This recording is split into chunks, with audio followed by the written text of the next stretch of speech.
पहले क्वेश्चन से सही विकल्प चुनिए। एक परिमेय संख्या तथा एक अपरिमेय संख्या का योग अथवा अंतर एक संख्या होगा। तो हमेशा याद रखना, योग हो या अंतर हो, हमेशा अपरिमेय होता है। क्यों? क्योंकि परिमेय बोला, परिमेय जैसे 2 हो गया, अपरिमेय का मतलब हो गया √2। अब इनका चाहे आप जोड़ कर दो और चाहे घटाना कर दो, हमेशा क्या आएगा? अपरिमेय ही आएगा। इस चीज को याद रखना, बिल्कुल माइंड में रखना। तो बताइए फिर 3 - √3 परिमेय है क्या परिमेय? अपरिमेय। बहुत बढ़िया, शानदार, जानदार। और 5 - √2 प्लस कर देते, परिमेय क्या परिमेय? अपरिमेय। अपरिमेय, क्योंकि यहाँ ये परिमेय है, ये परिमेय। अपरिमेय अंदर रहती है रूट के, ठीक ना। और अभाज्य संख्याएं अगर हैं और रूट में है तो अपरिमेय। अगला, सभी परिमेय तथा परिमेय संख्याओं को एक साथ लेने पर जो संख्याओं का संग्रह प्राप्त होता है उसे क्या बोलते हैं? तो याद रखना, वास्तविक संख्या, ठीक है ना। परिमेय और अपरिमेय, जैसे 2 हो गया, √3 हो गया, -1 हो गया, √5 हो गया, तो ये सभी संख्याएं क्या है? वास्तविक संख्या, क्योंकि इसमें परिमेय भी है और अपरिमेय दोनों ही कंबाइन करके रखी गई हैं। आगे समझे। अगला क्वेश्चन करते हैं। दो परिमेय संख्याओं के बीच कितनी परिमेय संख्याएं होती हैं? तो अनंत रहेंगी, ठीक है। अनंत मतलब 1 लाख, करोड़, हजार, जितना चाहो।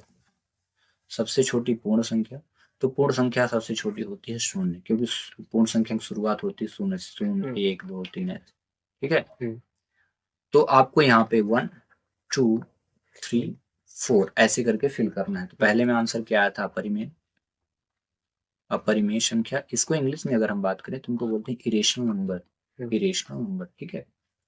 दूसरे में अगर हम बात करें तो आंसर आया था वास्तविक संख्या, आप देख भी सकते हैं बैक कर।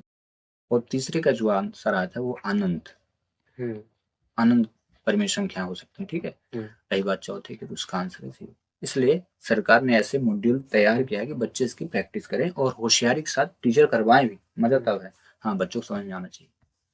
अब हम चलते हैं खाली स्थान पे। एक विशेषता इस मॉड्यूल की विशेषता क्या है कि इसको अगर आप शुरू से पढ़ते आए, यानी सही विकल्प पढ़ें, खाली स्थान पढ़ें, जोड़ी मिलाओ पढ़ें, ऐसे पढ़ते आएंगे तो क्वेश्चन बार बार रिपीट होंगे, आगे पीछे, तो आपको प्रैक्टिस अच्छी खासी हो जाती है। प्रत्येक वास्तविक संख्या के संगत संख्या रेखा पर एक अद्वितीय बिंदु होता है। इसका आंसर लिखना, अद्वितीय बिंदु होता है। अभी कहाँ मिलेगा? तो आप नई किताब में 1.2 में जाएं और जैसे ही पढ़ते जाएं लास्ट में पढ़ेंगे 1.3 के जस्ट ऊपर, तो आप बोल्ड ऐसे लिखे होंगे, मोटे मोटे अक्षरों में लिखा, तो आप इसको पा सकते हैं। एक संख्या का दशमलव प्रसार शांत और अनवसानी आवर्ती होती है। आवर्ती लिखा है, तो आवर्ती कब किसका होता है? तो यहाँ लिखना परिमेय संख्या। क्या लिखेंगे? एक परिमेय संख्या का दशमलव प्रसार शांत या अनवसानी आवर्ती होता है। अब ये कहाँ मिलेगा? तो सारांश जो लिखा है बुक की लास्ट में, चैप्टर के फर्स्ट के, वहां आप पाएंगे। तीसरे चौथे दूसरे तीसरे नंबर पर लिखा है। अगला, एक परिमेय संख्या का दशमलव प्रसार, यहाँ अपरिमेय है, ये परिमेय था। अपरिमेय संख्या का दशमलव, यहाँ परिमेय संख्या का दशमलव शांत अनवसानी था ना, तो यहाँ अपरिमेय संख्या का दशमलव प्रशांत क्या हो जाएगा? अनवसानी अनावर्ती। शांत की जगह लिखेंगे आप अशांत, ठीक है। मतलब शांत की जगह अशांत या अनवसानी, अनावर्ती कर देंगे, अनावर्ती होता है, ठीक है। तो ये दोनों ही फिल इन द ब्लैंक्स जो है वेरी इंपॉर्टेंट है और ये आ चुके हैं एग्जाम में। और जो बच्चे नहीं जानते हैं कि क्वेश्चन से ऑब्जेक्टिव कहाँ से आया, तो इसके लिए मैं हिंट देता हूँ, और हिंट यही है कि आप क्या करेंगे। हिंट के तौर पे आपको समरी पढ़ना है, तो समरी में जब आप पढ़ेंगे तो ये जो अशांत लिखा है ये नहीं मिलेगा, ठीक है। सिंपल सा क्या मिलेगा? एक अपरिमेय संख्या का दशमलव प्रसार अनवसानी अनावर्ती होता है, ठीक है, अनावर्ती। चलिए अगला, 100 की पावर 1/2 और यहाँ 2 का मान क्या होगा? तो प्यार से यहाँ 2 से 2 कट जाएगा तो बचेगा कितना? 100 की पावर 1। तो यहाँ आंसर क्या हो जाएगा? 100। तो यहाँ फिल इन द ब्लैंक्स में आपको 100 लिखना है, ठीक है। तो एक क्वेश्चन मैं दे देता हूँ प्यार से।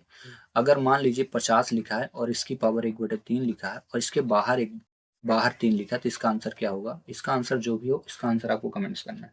एक और दे देता हूँ क्योंकि आप होशियार तो हो ही गए, है ना। तो 7 की घात 1/5 लिखा था, इसकी पावर भी लिख गई 5। इसी प्रकार से सॉल्व करना है। जो भी इसका क्वेश्चन का आंसर उसको लिखें और कमेंट्स करें, ठीक है। देखते कितने इंटेलिजेंट है आप। हाँ, रही बात इनके फिल इन द ब्लैंक्स की, तो पहले नंबर पे आपका जो आंसर आया था वो था अद्वितीय, ठीक है, तो आप पहले नंबर पे लिखेंगे अद्वितीय, ठीक है ना, यूनिक। दूसरा इसका आंसर था परिमेय संख्या, परिमेय संख्या, तो संख्या पहले लिखा था, परिमेय। रही बात तीसरे नंबर की, तो यहाँ लिखेंगे अनौशानी, अनौशानी अनावर्त। और तीसरा के बाद चौथा था उसका करेक्ट आंसर सवाल, ठीक है। चलिए अगला, सत्य सत्य ट्रू फॉल्स बताना है। संख्या यस को परिमेय संख्या कहते हैं, सही बात है, कहा जाता है, पी/क्यू के रूप में लिखा जाता है। संख्या यस सत्य सत्य बोला। अपरिमेय संख्या, ठीक ना, परिमेय संख्या पी/क्यू के रूप में होती है, ठीक ना, लेकिन अपरिमेय संख्या पी/क्यू के रूप में नहीं लिखी जाती। तो यहाँ क्या लिखा, संख्या यस को यानी अपरिमेय से रिप्रेजेंट करते हैं। ये आपको मिल जाएगा 7 नंबर पेज पे, जैसे ही आप पढ़ेंगे तो आपको ऊपर ही मिलेगा। संख्या इसको अपरिमेय संख्या कहा जाता है यदि इसे पी/क्यू के रूप में लिखा जा सकता है। ना, गलत बात, नहीं, अगर लिखा होता पी/क्यू के रूप में नहीं लिखा जा सकता तब ये सही होता, लेकिन कहा लिख दिया है लिखा जा सकता तो गलत है, तो ये असत्य होगा, ठीक है। प्रत्येक पूर्णांक एक परिमेय संख्या होती है, तो हाँ आप इसको लिख सकते हैं, सत्य है, प्रत्येक पूर्णांक एक परिमेय संख्या होती है।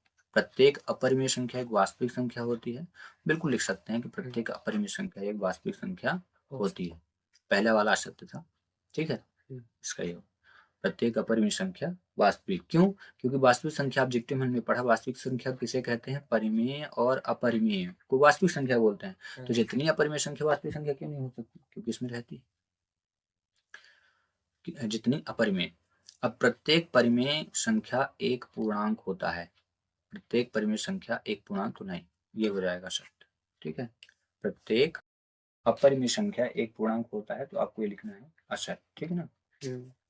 अगला करते हैं, तो इसमें सत्य असत्य आपको लिखना है 1 2 3 और 4। तो पहला क्या लिखेंगे, असत्य, दूसरा सत्य, तीसरा सत्य और चौथा भी असत्य।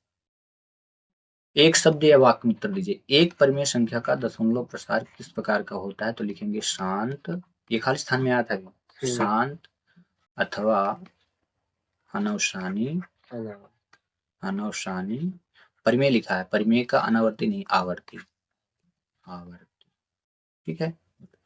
ऐसी संख्या जिसे पी/क्यू के रूप में व्यक्त नहीं किया जा सकता उसे क्या बोलते हैं, अपरिमेय संख्या, परिमेय संख्या, ठीक है। जैसे √2 है, इसको हम पी/क्यू के रूप में नहीं लिख सकते, लेकिन √4 को लिख सकते, क्योंकि 4 किसका वर्गमूल है, 4 का वर्गमूल क्या होता है, 2, तो 2/1 लिखा जा सकता है, लेकिन √2/1 नहीं लिखा जा सकता। 1/7 का दशमलव प्रसार किस प्रकार का होगा, तो इसका दशमलव प्रसार रहेगा अनौशानी अनावर्ती, ठीक है, अनावर्ती। ये जो क्वेश्चन था 1.3 का क्वेश्चन नंबर 3 उठा लिया है, डायरेक्ट पूछ लिया।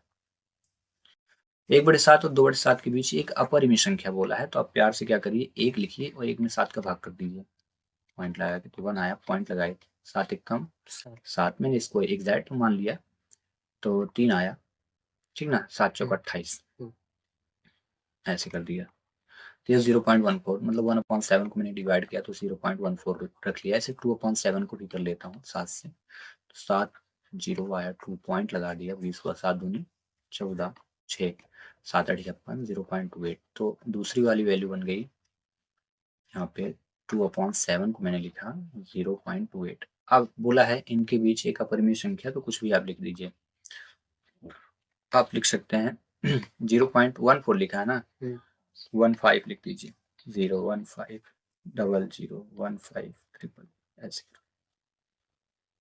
कोई दिक्कत नहीं। हम 14 से लेकर 28 के बीच में कोई भी संख्या लिख सकते हैं, यानी 0.14 के बीच, ये लिख दिया, आंसर हो गया। इसके अलावा भी हो सकती हैं, काफी सारे मास्टर इसके अलावा भी लिखेंगे, हाँ वैलिडिटी होनी चाहिए, वैलिड होनी चाहिए उनके आंसर, ठीक है।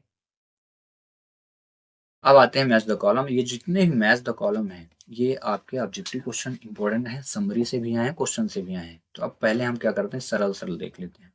तो जब कभी भी यहाँ पे देखो, यहाँ √a √b सेम सेम दिया है, तो जब सेम सेम रहता है तो सिर्फ प्लस और माइनस का इंटू करना है, यहाँ पहले को पहले से इंटू करना है, लास्ट को लास्ट से इंटू करना है, तो प्लस माइनस क्या होगा, माइनस, किसी में लगा क्या, ये लगा, और रूट जब एक जैसे होते हैं, जैसे √2 का √2 में इंटू करो तो क्या आएगा, 2 आएगा, तो √a का √a में इंटू क्या आएगा, a आएगा, और प्लस माइनस माइनस, और b का b में इंटू क्या होगा, b। तो करेक्ट आंसर ये हो गया, मतलब दूसरा नंबर सॉल्व कर लिया।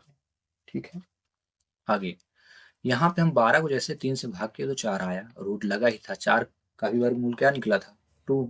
ये योग आया, हमने आंसर पाया, ये हो गया। अब आते हैं 125, यहाँ -1/3 लिखा है, ये जो है हर ये बताता है कि ये जो संख्या है ना, किसी न किसी संख्या की क्यूब है, यानी 3 बार गुणा करने पे आए।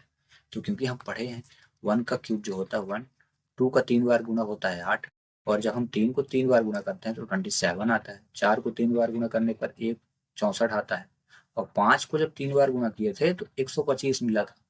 वो संख्या कौन सी है, 5 है। तो हम यहाँ क्या करते हैं, इतना कर दिए, 1/25, 125 का क्या हुआ, 5 की घात 3 -1/3, और 3 से 3 कट गया, तो बचा कितना, 5 की घात -1, और इसको हमें प्लस में करने के लिए 1/5 करना, पलट जाएगी संख्या। तो इसका करेक्ट आंसर क्या हो जाएगा, ये मिल गया 1/5। तो इससे रिलेटेड एक क्वेश्चन में दे दिया कि भाया 16 घात -1/2 का आंसर क्या होगा, आपको इसी जैसे निकालना है। ठीक है, बन जाएगा ना। एक और दे देता हूँ कि 36 की पावर -1/6 का आंसर क्या होगा, 1/6 नहीं, अच्छा नहीं लगता, 2 दे देते, एक और दे देते हैं, आप खुशी हैं तो दे देते हैं कि भाई 27 की पावर -1/3 का आंसर क्या होगा, इसी के जैसे करना है, इसी के जैसे। ठीक है, ठीक है ना। ये क्या करना है, पहले एलसीएम निकाल के, ये एलसीएम निकाले या कि क्यूब वर्ग या घन निकाल लें, पता कर लें किसका है। जैसे मैंने देखा कि 125 किसका घन था, 5 का, 5 की घात 3 रख दी, इसकी हटा के 5 की घात 3 है, ये 3 से 3 कट गया, बचा क्या, 5 की घात -1। अब माइनस को हटाने के लिए क्या किया जाता है, 1 ऊपर लिख के ये माइनस हट जाता है, तो ये हुआ 1/5 की घात 1। अब 5 की घात 1 का तो उतना ही होगा, इसलिए। आगे क्या होता है, जब आधार एक जैसी हो, ये नीचे दिख रहे हैं एक जैसे, ये आधार कहलाती है, और ऊपर क्या है, घातें। तो जब आधार एक जैसी हो तो उनको एक ठो लिखा जाता है, और घातों को यहाँ चिन्ह देख के, अगर यहाँ बिंदु लगा हो, इसको इंटू बोलते हैं, तो आपस में जोड़ देते हैं। तो इसका करेक्ट आंसर क्या हो जाएगा, ये वाला। मिल गया ना, 4 मिल गया। अब यहाँ पे जब है पावर, ये आपस में इंटू होते, तो यम का गुना 1 से, तो यम 1 जा यम अपॉन यन, कहीं यहाँ है, ये है। हाँ, रही बात इन फार्मूलों कहाँ से पाएंगे, तो आप 1.4 नई किताब का ऑब्जर्वेशन करेंगे, सारांश में देखेंगे, आंसर मिल जाएगा। इस प्रकार ये सभी क्वेश्चन हुए, 5 क्वेश्चन हो गए हैं कंप्लीट। अब हम 6वें क्वेश्चन से इसका आंसर आपको कराएंगे। रही बात इसके, ये जो लिखे हैं 1 2 3 4 और 5, इसके आंसर लिखने के लिए हैं। तो पहले का आंसर क्या था, 1/5। ठीक है, रही बात दूसरे का आंसर, तो ये क्या था, a - b। तीसरे का आंसर क्या था, 2। इसका आंसर क्या है, a की पावर m + n, और इसका आंसर क्या है, a की पावर m।